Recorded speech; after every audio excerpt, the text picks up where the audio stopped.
Hi. Hey, so this podcast is kind of special, isn't it? It is because you're actually joining me on it.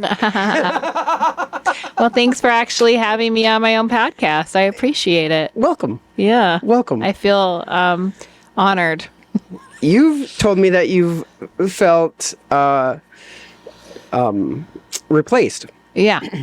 Yeah, which I was by a bunch of dudes. Welcome to Shoot the Breeze, a podcast that celebrates the messiness of life, relationships, and Christianity, featuring my wife Lacey and myself, Nathan. It's creatively titled because it will be just us shooting the breeze, sometimes with guests, while occasionally saying something important. We hope you enjoy. Okay. This is a special podcast because it is our 100th podcast episode. Which I know. Woo! We've made it to 100. Fireworks. We have really, for those of you watching, we have advanced graphics going on right now of my hands. People watching know that. It's the people listening. Thank you. People listening. Uh-huh. People watching are like, Yeah, it's so exciting. woohoo. No, it is so good to see you. It's so good to have you back on your show. Thank you. I enjoy being back. I miss enjoying this. Wow. Okay. That one. So what are we going to talk about today? What do you think? What do you got? One of the big things, it being our 100th episode, I remember when we first started, we were first of all in a different room, different place. And we were like, let's just see what happens. And then... Where did we start? I thought we started in here. No, it was the garage. Really? Remember we started in the garage? And then we got an office? Yeah, I mean, we started Cultivate there, but we didn't start we started podcasting in here. No, I have video. Oh. I have video of it. Oh, wow. I'll have to look. Our first episode was called First. Take a glance. Mm-hmm. You know what? Hold on. No, I can show you because this is how advanced we are in our... but everybody listening is so bored right now. They're not. You know why? I would not be listening. No, you know why they're not bored? Because they love our banter, our chit chat. They love it when you just click around on the computer. It's one of their favorites. It's not my favorite. I don't love it. In fact, when you do this at home, I just go, oh, okay, and I walk away. No, watch. Okay. Hold on. Just give me 1 second, okay? I'm gonna pull this up here. Ready? I see. I'm gonna go to. You're at playlist. Okay. Also, what I'm doing is secretly telling people how to get to our episodes. So it's a secret. Okay, go to our 100. Look at like. Okay. Oh, it's already ready to be there. Ready? Hold on. I gotta go down. Wow, it's gonna take forever. Because we have so many episodes. Because we're on episode 100 right now. Okay. Episode 1 first. Okay. Watch. Do you remember? I'm watching. Ready? Keep saying watch. How could I not? Remember, I can't walk away right now. I know. It's like I'm here. It's like you're a hostage. See? That's the garage. Do you like? You're right. I do remember the garage now. Yes, I remember because we'd sit. Yeah. Okay, yeah. I don't know why I forgot about And then the garage would get flooded, and we would. Or too hot. Or too hot. Or too cold. Or people would just come in the doors. Oh my word. Okay, so we would have people just walk in, and they'd look at us, and we're like. Yeah, we'd be like, hey, hold on. And they'd just keep going for it. Yeah. And then we moved around a bit. We had removed different places in there. Yeah. So, wow. See? I should listen to our podcast probably, huh? And get updated on what happened. There's so many resources of ours that Lacey has no clue what we've developed. I have too. I know it. I was actually just talking to someone about this the other day because we've changed names on a few things, like the identity tree. It's now called the habit tree. The habit tree. Yeah. But my brain won't call it that. My brain always calls it the identity tree. I do too. I know. And then the process book, which is actually the freedom booklet. Which is, I still to be call fair, it the process no, book. it's always been the freedom booklet. The problem is we've stolen most of our resources. We've not stolen them. We have built on a lot of things, and we've developed things. Yeah, is compiling it. I mean, I don't think stolen is right. I mean, you can definitely see that So the ministry Fresh Start, we have utilized a lot of their tools and resources and built upon. Yeah, we were trained through multiple different freedom ministries. And so we've compiled a lot of what we've learned into new resources with like our flavor, right? We usually use trees and that type of analogy, but we've taken it from other resources and compiled them into like new resources. And so that's what I meant. But yeah, one of the resources is called the process booklet, which is I'm just trying to keep you from a lawsuit in the way you're describing it. You're like, yeah, we just like, you know what? Downloaded a PDF and put a new graphic on it. No, we did not do that. We, no, absolutely not. It is, is it called compiling? When you compile bunches of different resources into a new resource? And then obviously we've like rephrased things that are our lingo and, I mean, I guess you could call it whatever you want, except for plagiarism, right? You know? It's, okay, so the process booklet that's not even the name of it. No, I know. That's my point is I'm trying to tell you. The original booklet was called Processing the Issues of the Heart booklet. Yeah, I know. But it got shortened to process booklet. Yeah, we and then we built upon it. And we didn't shorten it. Freedom booklet. Our friends who ran Fresh Start, they shortened it, and then we. And then Nathan loves to take like a really simple question, like, what is the Lord speaking to you? Like, let's say that's the question, and he'll be like, what is the Lord speaking, saying, helping you understand in your heart, your mind, no, your internal you don't even know how to do it. You like totally, you unpack it into a million boxes. You don't even know how to do it. No, stop. You're doing it wrong. Let me make the joke for you. Okay. So, what is the Lord saying to you? Yeah. What I would rephrase that as, what is the Lord communicating to you through images, words, thoughts, or memories that is more in your personal heart, to you, mind, soul? You would like about your life, relationships, and circumstances. My gosh, see, so wordy. But that's how I do it. If you are ever in like a class with Nathan and he pulls out one of his notes and the question is a little bit more streamlined and doesn't have a million questions within the one questions, you can know without a shadow of doubt he's talked to me and I've pushed back. Well, that and so Scott and I have been doing the Bible, the Bible School edition on our podcast, right? And so we'll be talking.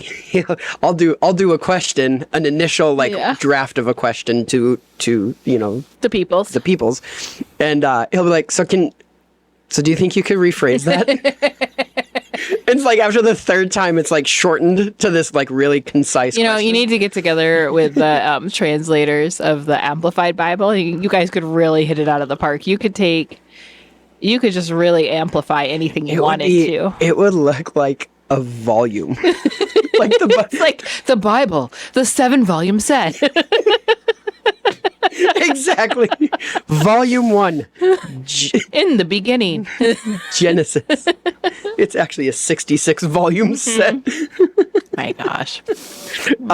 So no, on this 100th episode, we were talking about basically, how do you endure? How do you like steadfastness and just like this idea of how do you continue when it's mundane, when it's not glamorous, when it's not like, how do you just keep showing up to stuff? And is there a value in that? Basically, right. When you feel like you've not achieved anything remarkable, how do you really value that? I know that's a huge struggle for me. Okay, so I'm naturally wired to... We're actually just talking about this today. I'm naturally wired to be more consistent, and I don't mean that as in more responsible. Like, you and I were actually just having this conversation, the difference between... what was the word that we felt like wasn't the right word? Disciplined. Yeah, that's not a right word, because you're disciplined in other areas, but I appear to be more disciplined because I have like therapies and consistent things that I show up to, but you're disciplined in other areas that usually people don't see. So you can come off more like, I say it's flexible. You're far more flexible. I'm far more rigid. I am wired toward consistency, so I like that, right? I like going somewhere at a certain time every day, doing the same thing over and over and over again, right? I enjoy that. Yes. How do you, like, what has been the biggest struggle you've had in being consistent in your life? Like, what hurdles have you had to overcome, or maybe you're still trying to overcome? I will say that discipline in its, like as presented by like, achievement gurus and self-help books is so repelling to me. Like that, I think about that. Oh my word! Gosh, that guy on the video that's like, I get up at 4:30 a.m. From 4:30 to 4:35, I meditate from 4:35 to 4. Like I live 7 days in the one day that you live, brother. What one is going to be more acceptable? What one's going to be more achieving? I'm going to be achieving way more than you because I'm living. You threw him some Hulk Hogan there, and with your Hulk Hogan. but brother. But I mean, oh no, that is it's Hulk Hogan. Yeah. But he does. His whole thing is like, I've lived 45 days in your 20 minutes, and the guy is unhinged, right? And there's been joke videos that went around about him because most of us are repelled by that kind of a insanity, I guess. And yet there's also part of us that looks at people that are super disciplined, and we really respect it because they can achieve a lot, right? And then you have me over here that wants to achieve a lot, but at what cost, It's just, you're like, well, at what cost? What do I have to do?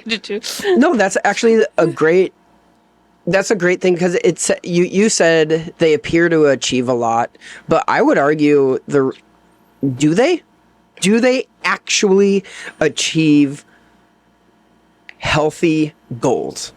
It depends on, it's really subjective, right? Because it depends on what your goals are. Exactly. Right. And we all have these ideals of what, like, ideal goals. Like, obviously, everybody's ideal is a healthy body.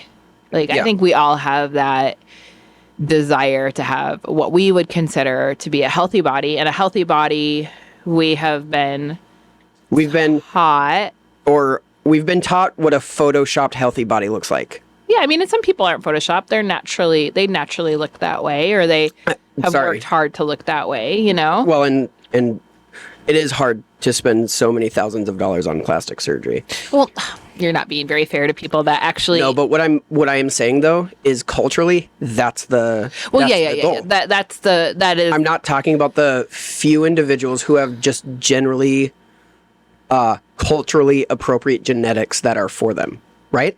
I'm talking about society as a whole. We've been sold this bill of goods of you have to have plastic surgery, you have to have Photoshop to look good. That's unachievable. That's not a real goal. I'm not talking about like people we know who just generally they look good. Genetics though, that's genetics. Well, I guess my point is we all agree on certain good goals. Yeah. Right? Yet I think the question that the Lord has been challenging me with through the years is, will you run those goals through me? Yeah. Will you let me kind of get back to you about what I think about those goals and reframe what it is you're actually supposed to value? And even though I've been trying to be faithful in that, it doesn't mean that I'm not still tempted to believe that the other things should still be goals.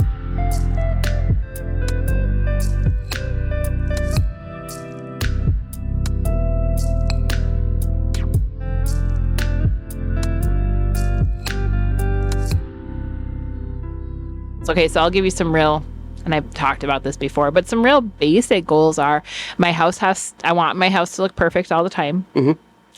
I want to look picture perfect all the time, right? Mm-hmm. Whatever that entails.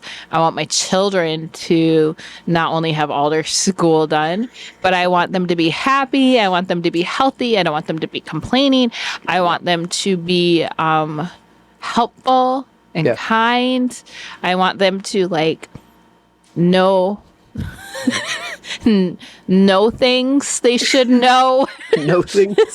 Like I'm homeschooling them, right? So I want them to know things. Another thing is I want to be able to be, if not having my goals achieved, I want to be well on the way to achieving them. And as far as like personal goals for my own advancement of my career, or my for people to think I'm like successful, right? Yeah. So it's like, what does that look like, you might ask? Well, I would like to develop more materials, or I would like to produce more whatever it is, like trainings or teachings, or update our trainings and teaching. That's my favorite one. Like all these things that I'm like, these are good goals. These are wonderful things. And they're wonderful things, and they're valuable things. And so those are some other, those are goals I have. All those I just mentioned. Mm-hmm. And then also, like, I want to be like so great that I'm at a point where I decorate for the seasons. Wouldn't that be cool? Where you could like decorate like those people that decorate for the season, like maybe pop a pumpkin up at Thanksgiving. What's funny is you've never been that person. No, and I don't want to be that person, but I have in my head that that's like what a successful person does. Like their house is so clean and so organized that they're just sitting there going, wow, what should I do today? And their kids are so well behaved. Yeah, they're just sitting there doing their school, and they're like, I guess I need to go to Hobby Lobby and buy some pumpkins to decorate. And right, like as you skip along to Starbucks and get your like vanilla. I have it all together. Pumpkin and spice latte. My my mother-in-law, I was talking to her today about Christmas, and it's November 15th. Yeah. And she brought up the Christmas meal, and I immediately was like, it is way too soon to be.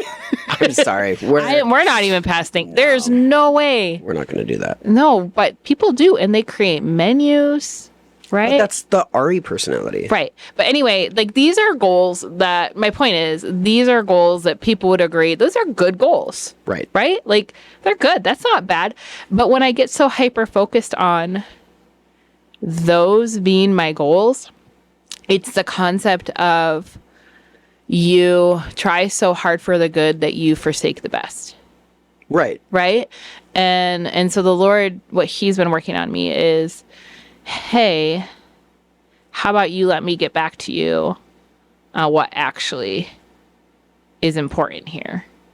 Yeah. And then he's not he doesn't care what other people think, really. He doesn't care. I'm like, God, that goal. I try to debate with him. I'm like, hey, that goal, that nobody's going to know that I'm like successful if I go after that goal. He's like, yeah, that doesn't matter to me. And I'm like, but that weren't you just having does nothing for me. Weren't you just having a conversation with him about education again, or like schooling? Yeah. And yes. So we have a lot of talks in which we do not see eye to eye on things. You and God. Yeah. I just want to be clear. Same with Lacey and I also, too, have a lot of talks where we do not see eye to eye, but I just wanted to be clear on who. Right. And one of my biggest struggles in the past, I would say, I mean, it's been an issue for about 13 years, but especially in the last, I would say 7 to 8 years, has been my health has only really allowed me. And the best way I can describe it is that every day we all have like a certain cup full of energy. Yeah. And in that cup, we pour it out into things. Mm-hmm. And it takes our energy. And because of my health being where it's been, that cup has not been very full for a long time. Your cup seems to have shrunk from when we were first married. Yeah, that's what I'm trying to say. Like the last 8 years. Yeah, that's what I'm saying is it's not just that it hasn't been very full, it's shrunk. And so what perceivably little you have going on in the day seems to overflow it sooner than what it used to be. Yes. Right? Yeah. Yes. You have like a thimble. Babe, thank you. It's not your fault. It's not like you've chosen this. It's just because of your health and medical stuff. My and point. migraines. My point is that I know this, and some days I wake up and my cup actually can hold more than it could the day before. Mm-hmm. But I still have to be. I have to be wise about what I pour that out on. Right. And what that looks like. And so handing that cup to the Lord and saying, okay, Lord, what is it you want me to pour this out on today has been the discipline that I've been trying to be better at. Yeah. And we were talking about this earlier today. Sometimes he's like, yeah, drive your kids around today. Like and that's all it gets poured out on is driving my kids around. Yeah. But at the end of the day, they're my kids and I'm their mom, and I'm not the only one that gets, I mean, they're adopted, so they have another moms, but I was gonna say I'm their mom. I'm their older mom. I'm not their only mom, but I'm their only present mom. It's like what normal parents say, like I'm your only dad. Actually, I know. Anyway, but just that the Lord has been teaching me to learn how to value what he values and have faith that they're valuable, right? Because I don't actually see the value in some of the stuff he has me do because it's repetitive and boring. The hard part is it's not just see the value of what he has valued. It's on top of that, the very specific and personal, what he values in you. Because how many times have we tried to put onto God a cultural definition of what something is? And he's even more personal than that. Like, Lacey, it's not about you connecting with your kids like every other parent tries to connect with their kids. It's way more specific than that. It's, Lacey, you are trying to connect with Ari today. Or Lacey, you are trying to connect with Lydia today.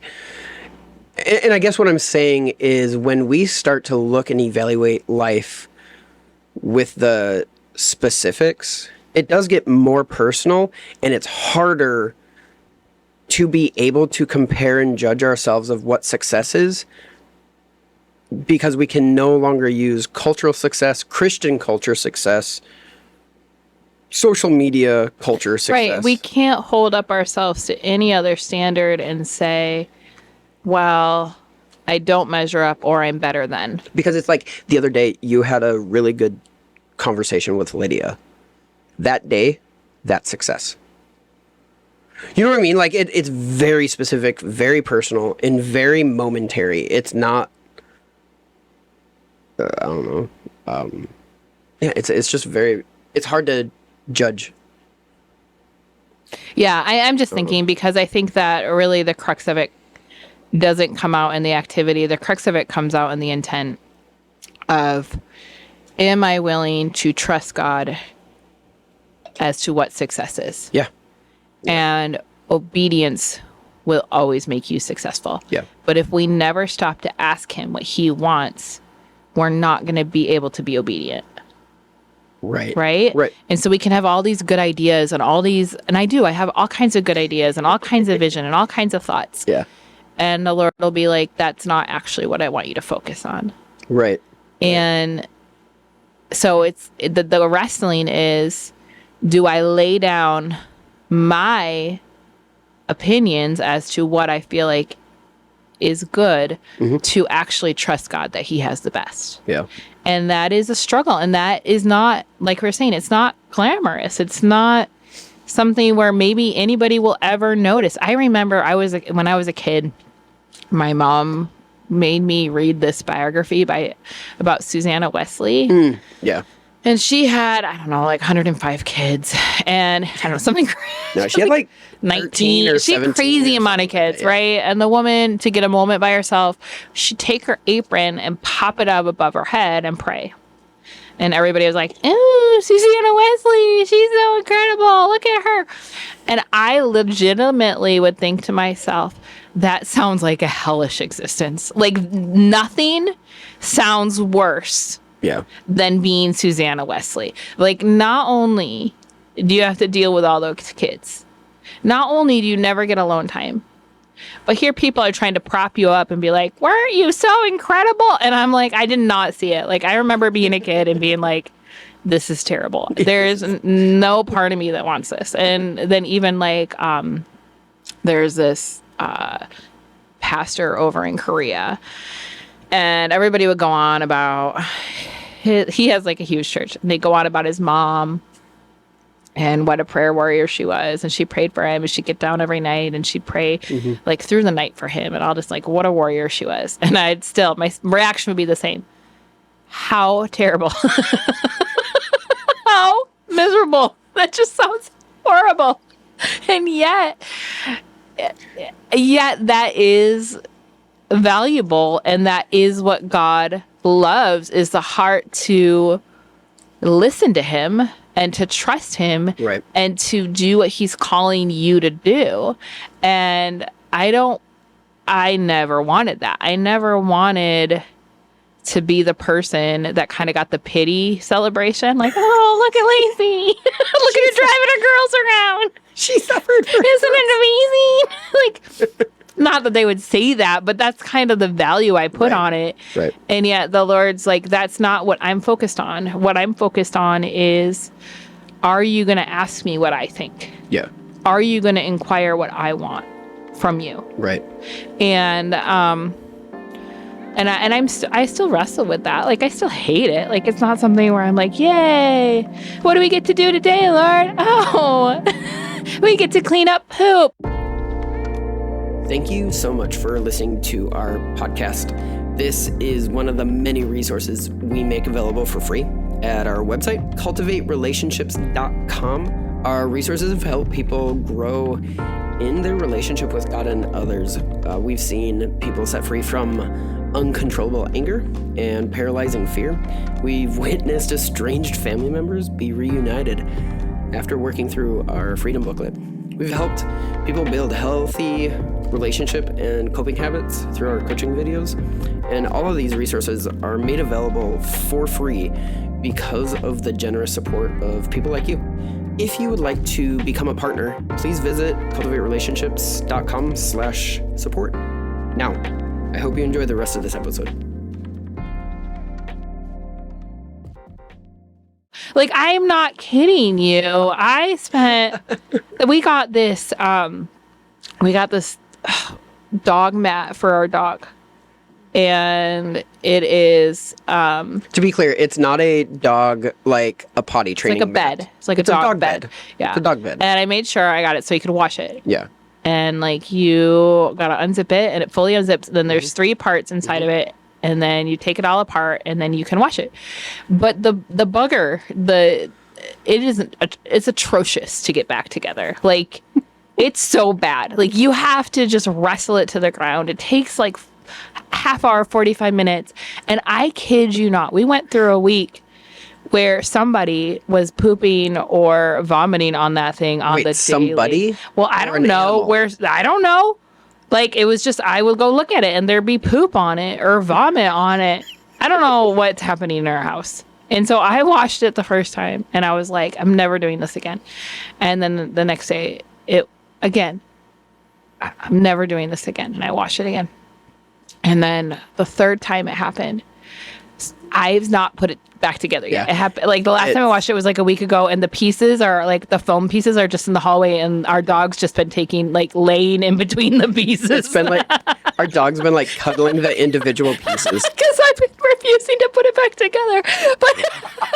But I think of it kind of like that, where he's like, you kind of go to the Lord and you're like, I don't want to do this thing. And he's like, you know what? I want you to do the thing. Like, do the thing. I don't want to. It's terrible. I don't know why people keep pooping on it. It's not people. That's what I wanted to clarify. It's not. I hope it's not. I don't know. I just keep walking in there and there's poop or vomit on it, and I don't know what's going on, and I know it's not me. but I think, for the record, it is also not me. I do feel like I have to clarify. It's probably the cats too. But, just being willing to say, Lord, even though this is not pleasant, this is not fun, this is not my ideal of what success is. Yeah. I trust you. And, you know, I keep saying the same thing because I'm trying to convince myself of the same thing. But, and it's not always like miserable, right? But I think that we have to learn to value that whatever it is we're serving in, whatever it is we're being obedient in, whatever it is that we're being consistent in, if he's asked you to do it, then it's worth it. Well, okay. So this gets to a biblical principle that I think a lot of Christianity is based upon the false definitions. Like, okay, so let me give you a story or multiple stories. We have the story of Joseph. We have the story of Abraham. We have the story of David. We have the story of Moses. I was thinking of Daniel too. Daniel, right? We have these stories of people in the Bible. And what do the children's Bibles, so this, I mean, it starts young. What do the children's Bibles highlight? They highlight the big moments in the person's life. Abraham, it was the sacrifice of Isaac. Joseph, it was the prison. David, it was the Goliath. Who are the other ones? Daniel. Moses, it was the leading the people out. Daniel in the lion's den. We just had a vacation Bible school based on Daniel in the lion's den. So we have these, I'm going to look at you now. We have these stories that we grow up with that it's like those are the sexy moments, right? The Christianity moments. It's like, I want that thing. And we think, then we start defining these moments in people's lives as these moments should be everyday moments for me, right? We take what was a moment in one person's life and say, this should be my everyday moment. How come I'm not killing a Goliath today? And the point is, because we've misdefined what God sees as faithful. For Joseph, what about the 13 plus years in prison where he's actually forgotten about? Where the guy says, yeah, don't worry, I'll tell the Pharaoh and we'll let you ride out. Wasn't it 7 years? It was like, total was like 13. He was like 30 by the time he got out. He was put into prison when he was 12. It was like 15. Anyways, multiple years. Let's just say that. Abraham, the one moment with Isaac when he's 30, likely Isaac was like 20 or 30 when he did the whole sacrifice thing.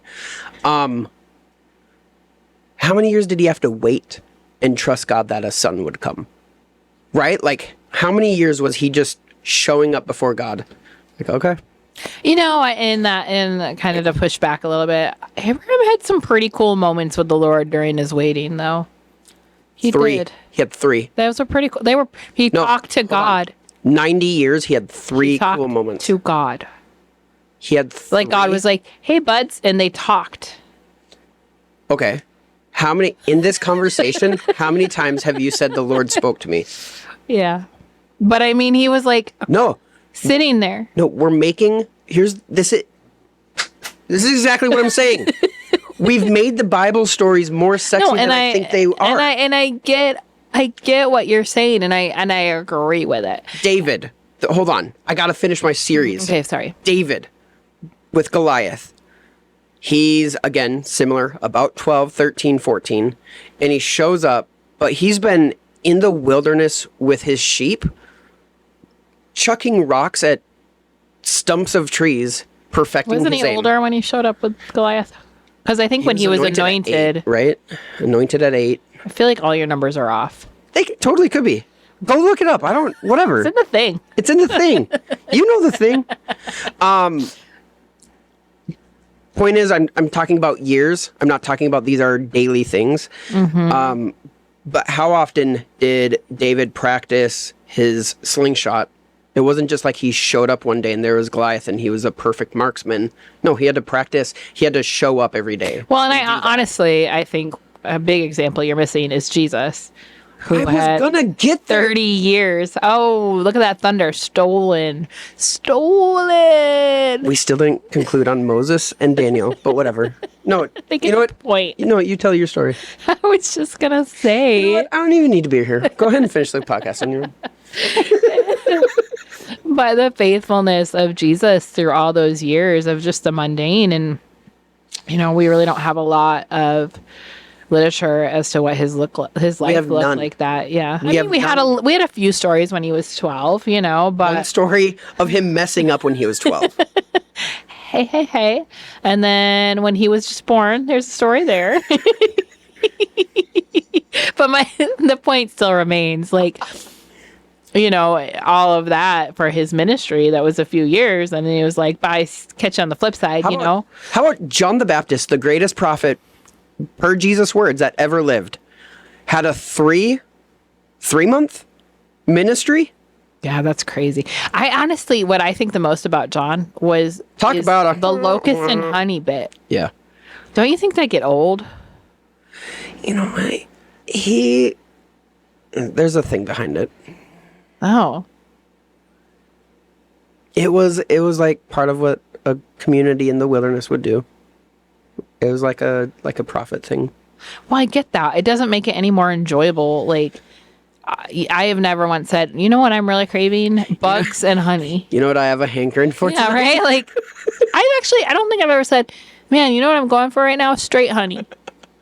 Yeah, honey's okay. I mean, it's good, but it's like a side. It's like a accoutrement. It's not like... I don't even have honey on my cornbread. Like, have you ever said, give me...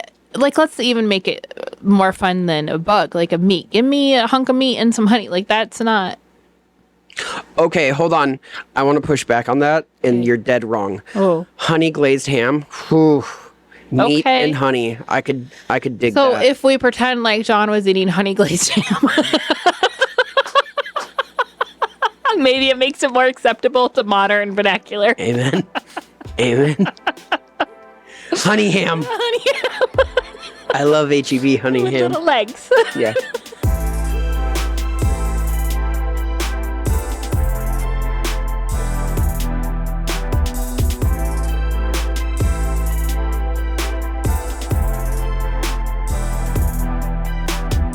Here's the point. We do have a point. Is we have, and it started back with our children's Bibles, we have this view of Christianity, and we've built up a definition of what success is based upon these singular highlights of people's lives. And then you get even to the book of Acts, which spans about 20 years from 30s to 60s AD. Like 30 years of highlights. So again, we're getting these highlight stories, and these aren't bad. I'm not like actually condemning the Bible. What I'm saying is our reading of it is lacking if we think those should be our everyday moments with God. We miss 20 years of stuff that happened. There's like between two verses, it's like 3 years past. I think there's one time where Paul spends 3 years in Ephesus or Corinth, I forget which one. And it just says a few, not few days did Paul spend there. And it was like 3 years. That's what I'm saying, is we miss we misdefine our days by the highlights of our years. And we think the highlights of our years should be our days, right? Yeah. And it's and what we're talking about is, are you simply just showing up every day? Are you simply showing up every day? That's what faithful endurance is just showing up every day. Well, yes. Even if a highlight moment doesn't happen. Right. And it's not just showing up to what other people think is good or what you think is good. It's showing up to the Father and asking him, what do you have for me? What do you want from me? Right? Because I think that's where we can get lost into the comparison and the goals that are based on other things or other people or other mindsets, right? That we've developed. And this is what I told you the other day, where what I love about you is your ability to show up every day. Most days. Yeah. I was being encouraging. Oh, thanks. No, your ability to show up to your relationship with God and go, here's my energy today. Here's what I have to offer today. I'm just going to give it to you. Right? And your ability to just show up every day and do that.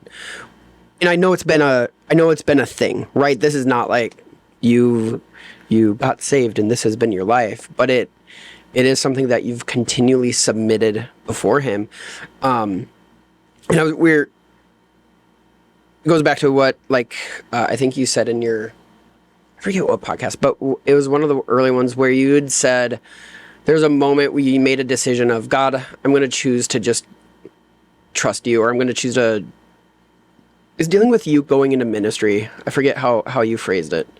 I'm just going to choose you, and whatever that brings.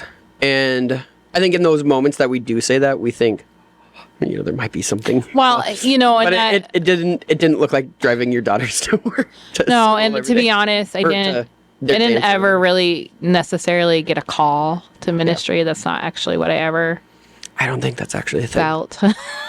I never felt like the knighthood, like go, you know what I mean? Like people talk about, I didn't feel like that. Like the angel and a light, what's John the Baptist's dad's name? Zechariah? Yeah, Zechariah. John will be this. Yeah, I never had that. Will be this amazing no, I never had that. You never had that? No. Some clouds part, a dove falls down onto you. It's a dead one. No. Anyway, sorry. I was just thinking of like... I was just letting you go, hon. I was just thinking of like spoofs that could be done on that. Yeah.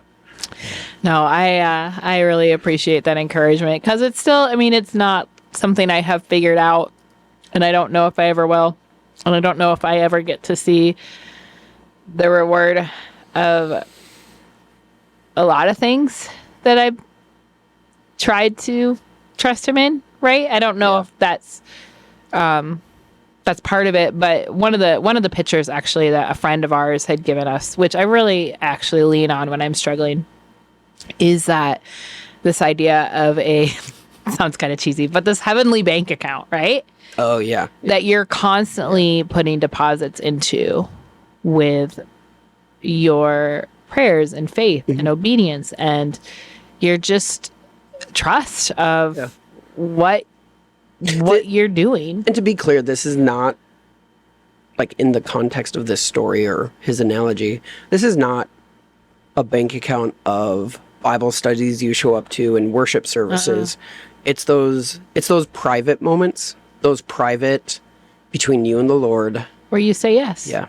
Right. Yep. And that whether or not you ever see the totality of that account, it's there. Yeah.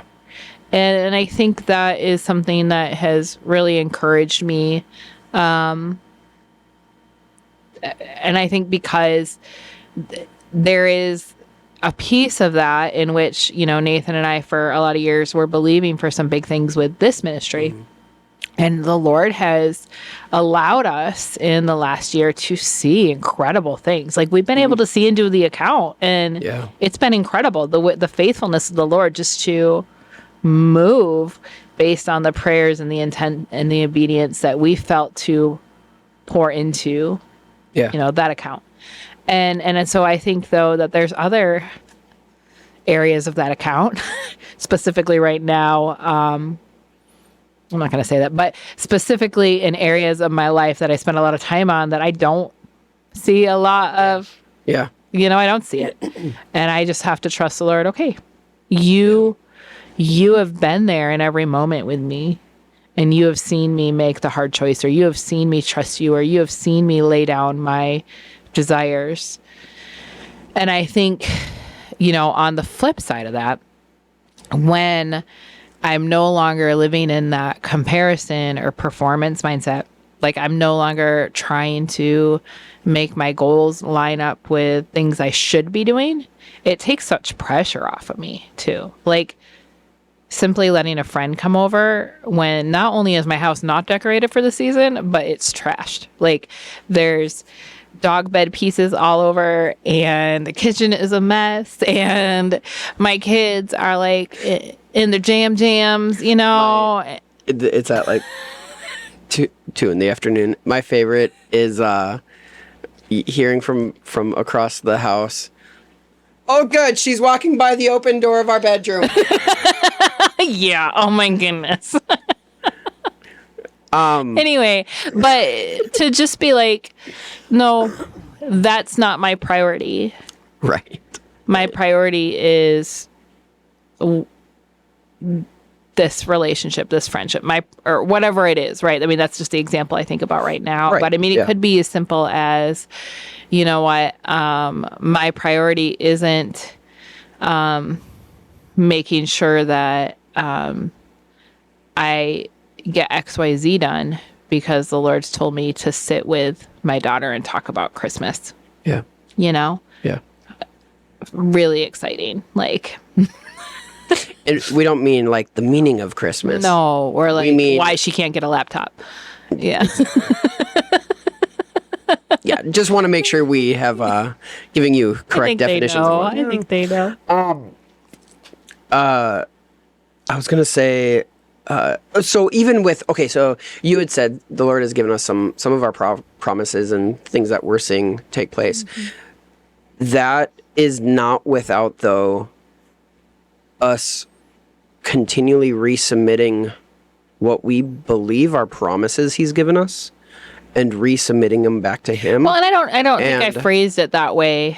Well, no. But what I'm saying is sometimes we feel like God's leading us in a direction, or we feel like he's given us a promise, and then you and I have filled in the details of what that promise should look like. For sure. That's what I mean, is we've continually had to resubmit back to him like, hey, this isn't working out how we thought you said, it would. And it's going, wait. No, we're seeing fruit of promises he's given us without our own details getting into that. But don't you think so much of that is as you surrender to him what your goals are and what your values are, that you are able to line up more with what he's valuing, right? Mm-hmm. And so those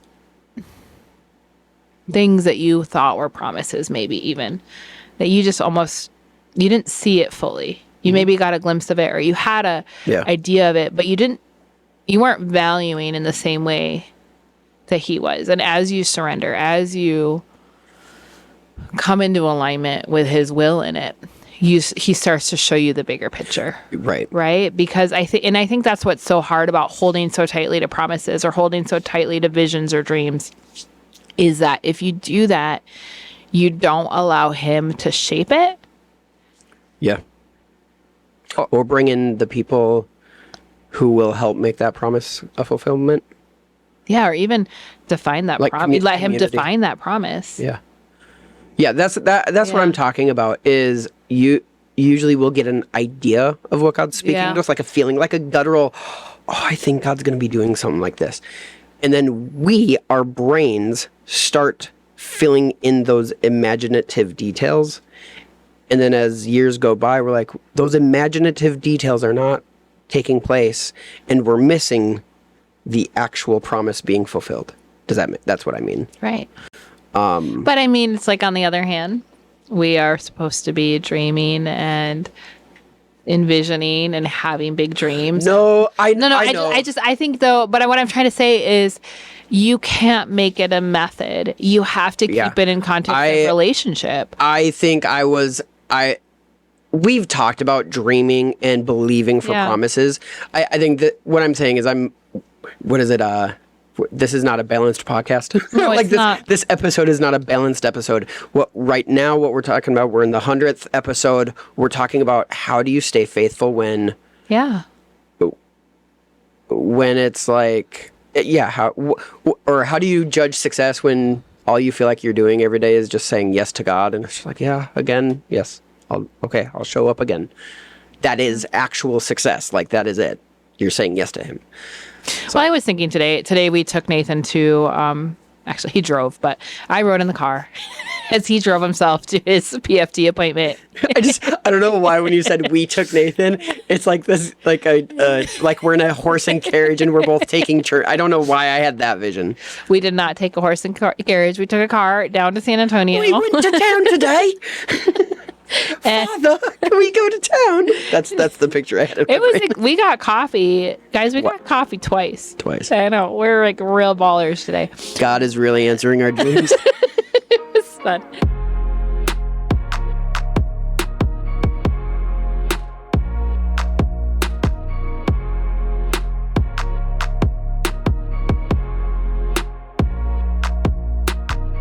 So we went down there, got a PFT for him, which is a pulmonary function test, and thankfully his scores went up a little bit since 2 weeks ago. 2 weeks ago.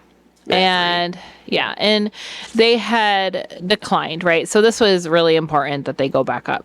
And since the 3 weeks that we had it done at last time, Nathan has been doing 4 treatments a day, which range from an hour to an hour and a half, depending on the because the antibiotic. Each of them is an hour and a half. Right. And so he also has this antibiotic he has to be doing in addition that makes his chest feel really tight, makes him not feel well. So he's been doing that on top of his regular schedule and his home, time, and consistently every day. And I was just thinking about that in reference to talking through what we wanted to do the podcast on, is that you were doing that every day, 4 times a day, in hopes that you might move the needle of your score. Yeah.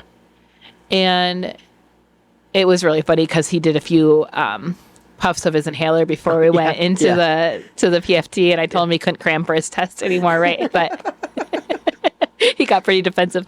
But, the point of it is that all the work for the test had been done already. It had been done every single day, right? Yeah, for the last 3 weeks. For the last 3 weeks. And, it's so many nights you were so tired and you were just like, I just want to go to bed. I would be laying in bed. I'd be like, I feel like I need to do a therapy. And you'd be like, you should probably do a therapy. Or... No, I wouldn't make him do a therapy. But I would just be like, all right, see you later, bye. And go to sleep. Yeah. Real big help. Not all the time, though, guys. Not all the time. I'm not evil. Sometimes I sit with you. But... okay. I'm not that much. You're being more generous. Hey, but you got after me the other day. You were like, when you talk to me and I'm trying to do a treatment, I can't do my treatment because I can't hear you. So I can't. No. Here's the thing. I don't want you to talk to me when I'm doing a therapy. I just want you in the vicinity of my therapy. Right. Well, I will try to be in your vicinity more. What kind of a podcast is this? But I guess... I don't know. It's just I've been trying to stay away from your albuterol more because my head's been so bad lately. Okay. For those of you listening who enjoy sports, let me use a sports analogy. Okay, use it. I have recently gotten back into football, which is... I'm not like a big I'm more of a go sports team kind of a person, not like, I love the... You can't even fake it. You don't even have the vernacular to fake it. I don't.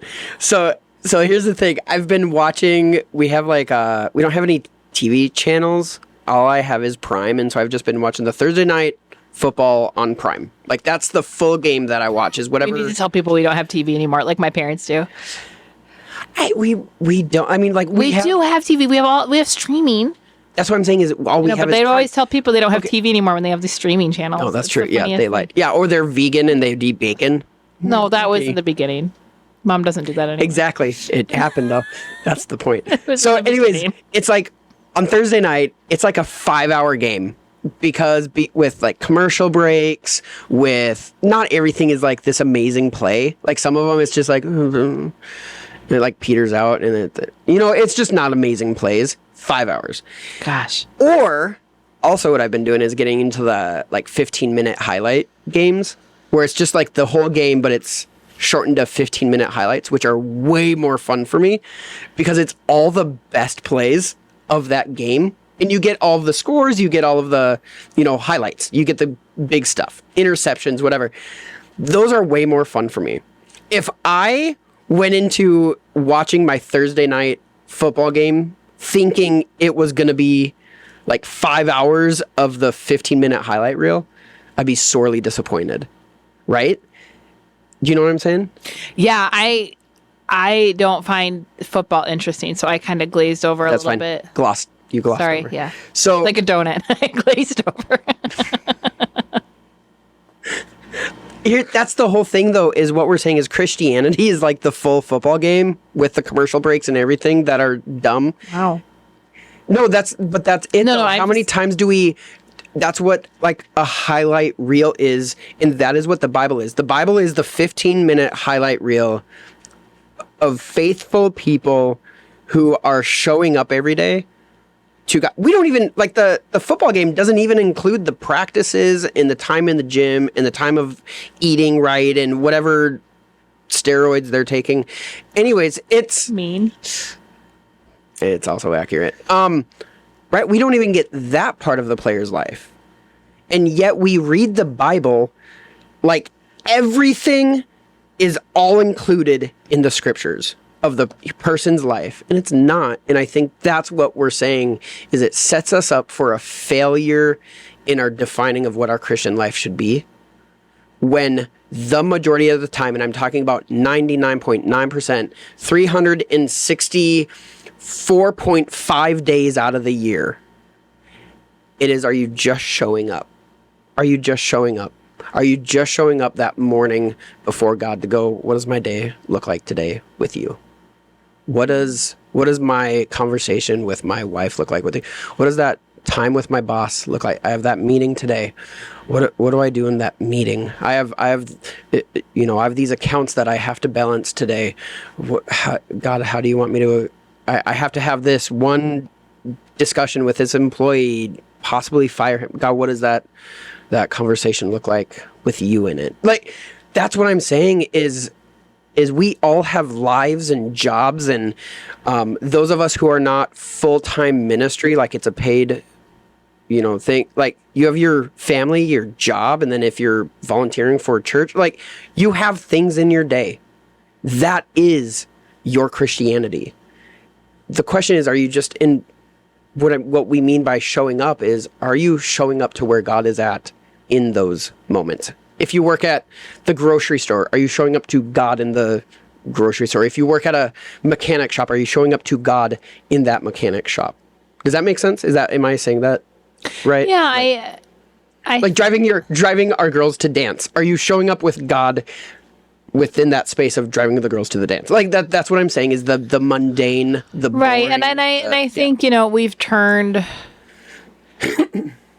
quiet times into kind of a religious thing. Brother, I gotta have my 15-minute quiet time in the morning. I think that being intentional in the morning is valuable. And it might not even be the morning for you. Your quiet time might be a different time of the day. But I think, like when you come home and decompress from having intentional time where you're just talking with the Father. And I think that is what you're talking about. It's the principle. Yeah, it's the principle of, okay, Jesus, there's a passage in Mark, I think it's chapter 4, where it says that he would often be by himself in a solitude place, right? So picture that as your quiet time, right? A solitary place. What did I say? A solitude place. A place of solitude. Glazed. Yeah, glassed. So, like, he would often find himself in a place of solitary moments with God, right? Mm-hmm. That's your, whatever, morning or evening. But he would also show up, right? He says, I only do what I see my Father doing. I only say what I hear my Father saying. That's a moment by moment. Well, and that's reading that verse has always been so challenging and inspiring, right? Like that verse in itself. I only do what my Father is doing. I only say what he says to say. And we all think, I want to do that. But how do you get there? No, no. Okay. We just did a marriage conference. Yeah. It is when like very real, in a moment of like fighting with you, I remember one very specific moment where I was kind of leaning on you and you had said something and it offended me. And I immediately just wanted to get up and go to the kitchen just to not be by you, just to go, whatever, I'll make myself a sandwich, like just to be out of it. And I very distinctly remember God going, no, engage this. I'm like, I don't want to engage this. Engage it. If I don't engage it. Hey, that offended me. Right? That is me showing up going, okay, God, what are you saying in this moment? Yeah. No, Right? you're absolutely right. But what I'm saying is that is active. It doesn't just happen where one day you wake up and say, today I'm only going to do. Yeah, like what he says. It is something you practice and something that you listen for and make room for in your relationship. That's exactly what we're saying, though, is those are not the sexy moments of Christianity. It is being in the space of being uncomfortable, being out of control, being whatever it is, and asking, and what we like showing up, going, okay, God, what do I do in this? What do I do now? I don't know what to do right now. What do I do right now? What do I say right now? And for those, like for me, people who aren't necessarily talkers in your private, personal life, oftentimes it's the Holy Spirit going, you need to say something. I'm like, I don't want to say nothing. No, you need to say something. And for you, the talker, the verbal processor, for people like you, it's oftentimes the Holy Spirit going, you can't say that. You shouldn't say that. And it's you going, but I need to defend myself. I need to, whatever, let them know. They need to understand. And so for people like you, it's going, you need to stop talking, right? But it is day in, day out. This is not like, oh my goodness. Last Tuesday, I had this really cool time with God. And no, it's just day in, day out. Yeah. Yeah. So, well, good talk. That's what I was going to say. We'll plan on talking again sometime. Thanks for letting me back on the podcast. Hopefully you'll have me again. You did all right. Okay. We'll see what the audience says. Yeah, thanks for coming back on. You want me to pray or you want to pray? I miss talking to you. It's fun. You should do this more often. Do you want me to pray or do you want to pray? You can pray. Why are you doing that weird little voice? What's going on with it? What little voice? I can't with that. Okay. Lord God, thank you that you want to engage with our life. It's such a mind-blowing concept to me with all the people that are, and how incredibly complex you are, that you want to engage with me, and yet it's true. That when you created man, you took time to walk with him in the garden, to interact with him on a daily basis. And I pray that you may continue to make that real to me, continue to expand my understanding of that and our understanding of that relational component of you that is so valuable. And I ask that as we go forward and we seek you for our goals, we seek you for our values, we seek you to understand what you want, may you allow us to trust you, to value the things you value, even if we don't know what they'll bring, what the reward they'll have. Help us to trust you. Jesus, I thank you that you said we hear your voice. And I pray that we may practice listening to you on a daily basis. In Jesus' name, amen. Amen. Thank you, babe. Yeah. All right. Goodbye.